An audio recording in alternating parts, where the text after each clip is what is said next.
Hi there, and welcome to another episode of Leading You. I am so happy to have you here with me today. Another week. And I have the most gorgeous story to share with you, actually.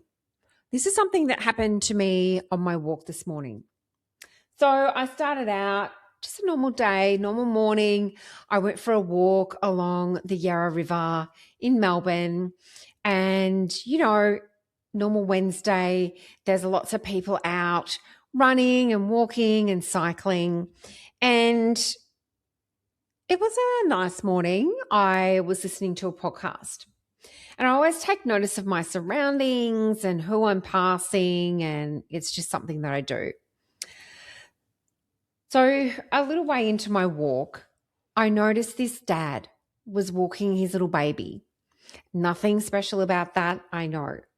And then what I noticed as he passed was that he was singing. He was singing a song to his little girl. She was a little girl because as he walked past, I took a little sneak peek and she's sitting up there with her little pink beanie, and he was engrossed in singing this song for his little girl. He was so engrossed in the moment. He didn't notice me walk past. He was just present in that moment, singing to his little girl. And as I walked past, I thought, oh my God, that is the most divine thing I have seen for such a long time. Like, it really warmed my heart. Like a dad being so present in the moment with his baby girl. It was just beautiful to see. And of course, then it got me thinking, when am I actually in those moments of being so present and so confident of who I am that I don't care what other people think? So here is your dad walking along with his little girl singing, and he was singing out loud. And he didn't care what other people thought of his voice. He didn't care if he thought it was weird. I was walking towards him so I could see him directly. Other people were doing the same. People were walking behind me, so they would have seen him. People were going past him. He did not care less, and I love that so much. And it got me thinking about how often we don't do what we really want to do because of what others will think of us. So we might not sing. It might be at gym if you're listening to music, and a song comes on that you absolutely love, but you feel like singing, but of course you can't do that because there's people around. Or you can't do it on the street because people might hear you. Oh my God, what will they think of your voice? There is a guy that goes to my gym and he sings out loud when he's on the treadmill or the walker, and he could not care less. And I mean, he sings out loud and he busts out some moves as well. And it's like, good on you, dude. But yeah, how often do we do that? And it got me thinking, specifically about the whole singing piece, because so often we can think that we don't have a great singing voice. I know I don't. I know that. But if I was just walking along the path singing, would that actually matter? Who is that harming? And is that bringing me joy by doing that? And in me not doing that, is that not bringing me joy? Is that a moment in time, a choice where I could have made a different choice that is really aligned to bringing me joy, rather than going, oh, I'm too worried about what other people think of us? Now, this shows up for many, many of my clients, as an example, and a lot of people professionally. They won't speak up in meetings because, what if they say the wrong thing and what will people say? They won't challenge others because they don't want to be seen as hard work, or they don't want to be seen as the bitch. They don't want to be seen as someone who creates waves.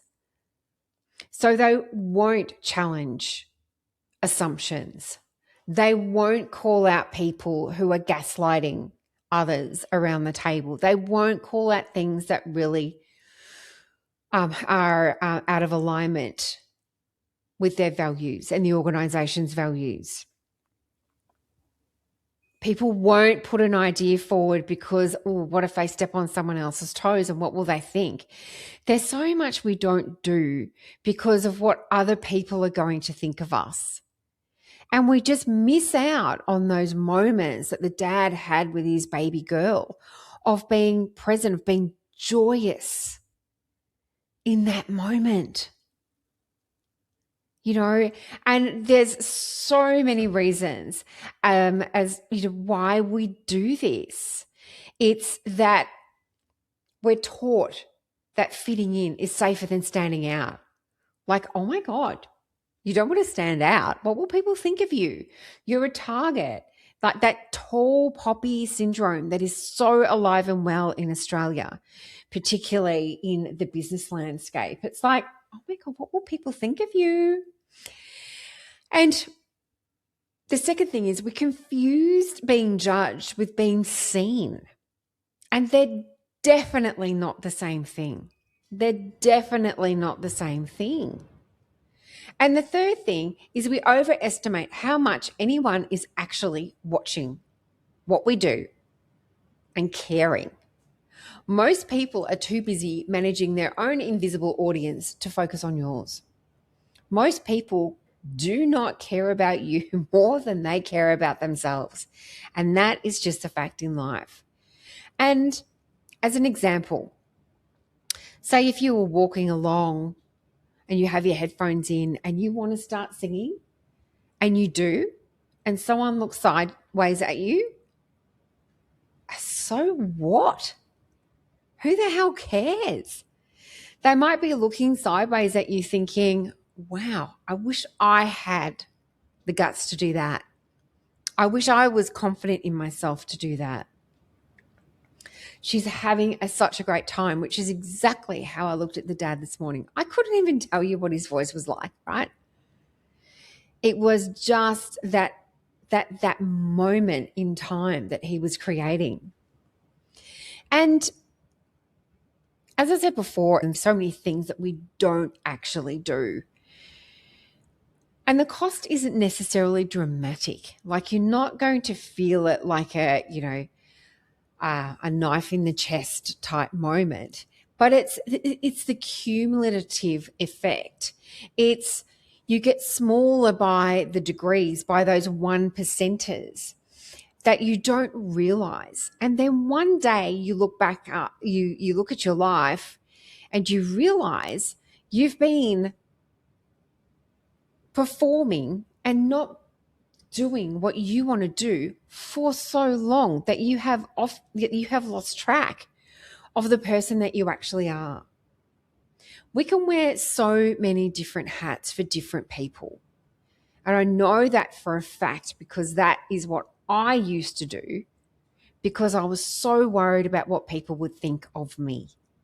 I was so concerned about being liked, about being needed, about being the one that people came to, that I just wore different hats for different people, my friends, my work, this different group of friends, my family. Everyone saw a different version of me, and you can get out of alignment so very, very quickly. And here's the thing. By you doing that, you are not living the life, A, that you want, and B, that you love. You are living a life according to the guidelines or the beliefs or the expectations of what other people have of you.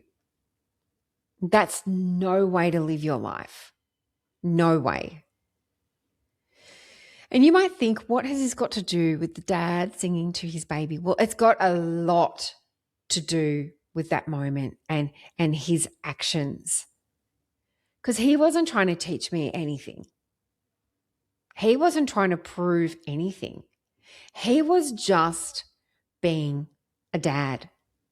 But that moment was such a reminder.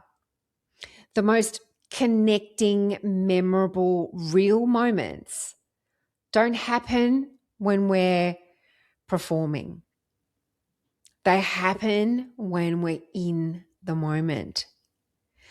They happen when we are so innately confident in who we are that we just do what we do. So, a question for you. Where are you editing yourself for an audience that is not even watching? And what would it take to stop doing that? Where are you holding yourself back from being the real you? The real Sarah, the real Emma, the real Catherine, the real Yvonne. Where are you holding yourself back from being the real you and giving yourself those little experiences, those little, glimmers, those little joyous moments that dad was creating for him and his little girl? I think these are really important questions in this world that we are living in right now, where social media has really created an environment where so many of us feel so judged that we can't show up as our true selves. And yet, when we see moments of people doing that, that's when you realize that is absolutely 110% what I want.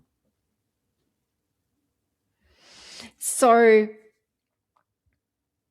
thank you for being here. And I hope this quick little episode has made you think about where you're holding yourself back. And I hope that little example of the dad with his little baby girl brought you some joy as well, because it certainly brought me joy this morning. So thank you so much for listening, and I look forward to being in your ears again really soon.